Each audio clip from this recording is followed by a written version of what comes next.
भारत और चीन के बीच बीते कुछ सालों में सीमा पर तनावपूर्ण स्थिति बनी हुई है। भारत हमेशा अपने पड़ोसियों से शांति और सहमति का प्रस्ताव करता रहा है, लेकिन हालात भारत को अपनी सैन्य ताकत बढ़ाने के लिए प्रेरित करते रहे हैं। भारत ने कई बार साफ किया है कि वो युद्ध नहीं चाहता, लेकिन अगर युद्ध की स्थिति बनती है तो भारतीय सेना, वायुसेना और नौसेना हर चुनौती का सामना करने के लिए पूरी तरह से तैयार है। हाल ही में भारतीय वायुसेना ने डीआरडीओ के अनमैन कॉम्बैट एरियल व्हीकल यानी यूसीएवी यानी स्विफ्ट नामक ड्रोन को पूरी तरह से विकसित करने का आदेश दिया है। इस ड्रोन का मुख्य उद्देश्य सीमाओं पर शत्रु के खिलाफ एक घातक हथियार के रूप में काम करना है। चीन जैसे पड़ोसी देश के उकसावे के जवाब में भारत का ये नया यूसीएवी किसी भी आपातकालीन स्थिति में अग्रणी भूमिका निभा सकता है। स्विफ्ट ड्रोन जिसे डीआरडीओ विकसित कर रहा है, यह एक स्टेल्थ ड्रोन मिनी बॉम्बर है जो दुश्मन के इलाकों में घुसकर हमला करने में सक्षम होगा। यह यूसीएवी एक टर्बोफैन इंजन से संचालित होगा जो पूरी तरह से स्वदेशी है। इस इंजन का इस्तेमाल भारत के निर्भया क्रूज मिसाइल में किया गया है। भारत का ये ड्रोन फ्रंट लाइन युद्ध का हिस्सा बनेगा और सामरिक एवं रणनीतिक दोनों तरह के हमले में इस्तेमाल होगा।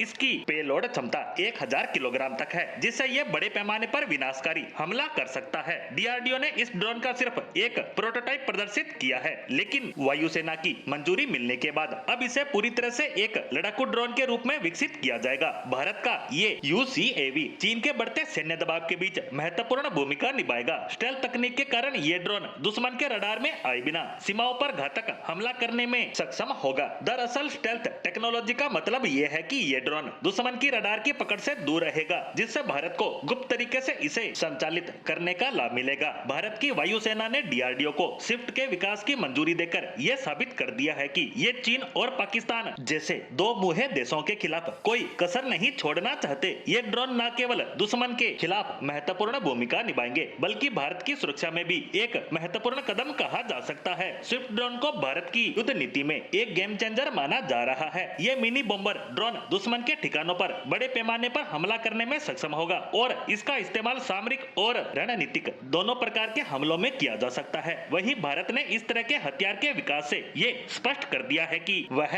किसी भी प्रकार के हथियार के निर्माण में आत्मनिर्भर बनने से पीछे नहीं रहना चाहता। वहीं दूसरी तरफ भारत ने यह भी स्पष्ट कर दिया है कि वो अपने पड़ोसी देशों के किसी भी तरह के उकसावे वाले कदम को बर्दाश्त नहीं करेगा। ये ड्रोन दुश्मन देश में घुसकर खतरनाक हमलों को अंजाम दे सकता है, जिससे भारत को रणनीतिक बढ़त मिलेगी। वहीं इससे ये भी स्पष्ट होता है कि भारतीय सेनाओं को फ्री हैंड दिया गया है, जिससे वो दुश्मन की हर हरकत का करारा जवाब दे सकती है। वहीं भारत के इस ड्रोन के निर्माण से भारत ड्रोन के क्षेत्र में आत्मनिर्भर तो बनेगा ही, साथ ही इससे वैश्विक स्तर पर हथियार निर्यात के क्षेत्र में भी भारत की छवि में सुधार होगा, वो अलग।